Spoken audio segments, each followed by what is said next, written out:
สบายดีมื้อนี้เฮาสิมาหว่านเบียร์สลัดกรอบเนาะวิธีก่อนที่เฮาจะหว่านเนาะ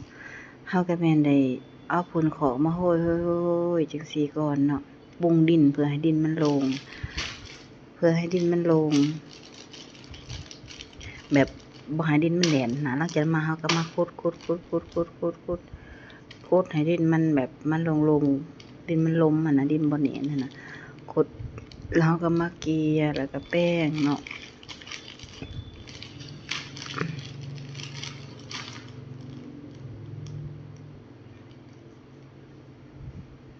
มาขุดเนาะ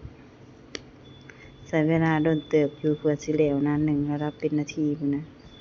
นาที1 2นาทีพุ่นนะเพื่อสิขุดแล้วเนาะ ขุดเคลียร์ให้มันให้ดินมันบ่ให้ดินมันแหน่นหั้นนะเฮาเคลียร์ขุดแป้งไห้ทุกบ่อนที่มันเป็นแหน่นๆเฮาก็มาขุดเคลียร์ให้กลบดินให้ผสมกับฝุ่นขอกเนาะที่เฮาใส่ฝุ่นขอกเนาะฝุ่นขี้เป็ดขี้หมูขี้งัวเนาะเฮาใส่แล้วก็มีแกบดิบแกบเน่านี่เฮาผสมใส่เนาะเพื่อให้ดินมันมีความแบบให้ดินมันมีฝุ่นอยู่ในตัวมันน่ะนะเวลาเฮาหว่านแล้วมันก็สิงามเนาะขุดแล้วเฮาก็สิมาแป้งเกือบว่า2นาทีพุ่นแหละนี่ขุดนี่โดนเติบกว่าสิแล้วนานก็บ่ได้ใหญ่ปานใดดอกแต่ว่าเฮาหว่านเฮาจะหว่าน2ถุงเนาะนานประมาณนี้นะจะหว่าน2ถุงของสลัดกรอบ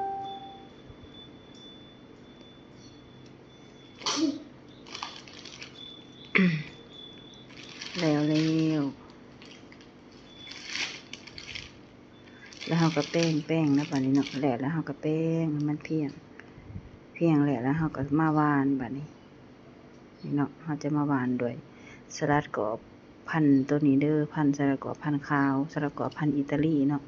เฮาจะหว่านอยู่2ถุงเนาะนานตัวนี้หลังจากเฮา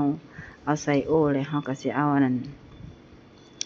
ผงยาฆ่าหมดนะมาเคลือบเนาะก่อนหว่านเพราะว่าบ่ให้มดมันหามไป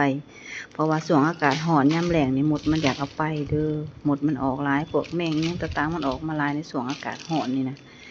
คือเฮาจะหว่านเนาะบัดนี้เฮาหว่านโห้ยไปเนาะเฮาจะโห้ยให้มันทั่วนานเนาะนี่สิแล้วบัดนี้เนาะหลังจากเฮาโห้ยให้มันทั่วนานแล้วก็เฮาก็มาโปกด้วยฝุ่นขอกอีกครั้งเนาะ เฮาเอาฝุ่นขอกที่เฮาผสมมันสิมีขี้หมูขี้เป็ดขี้ไก่แล้วก็ขี้แกบเผาเนาะเฮาก็มาโปกนี่เนาะเฮามาโปก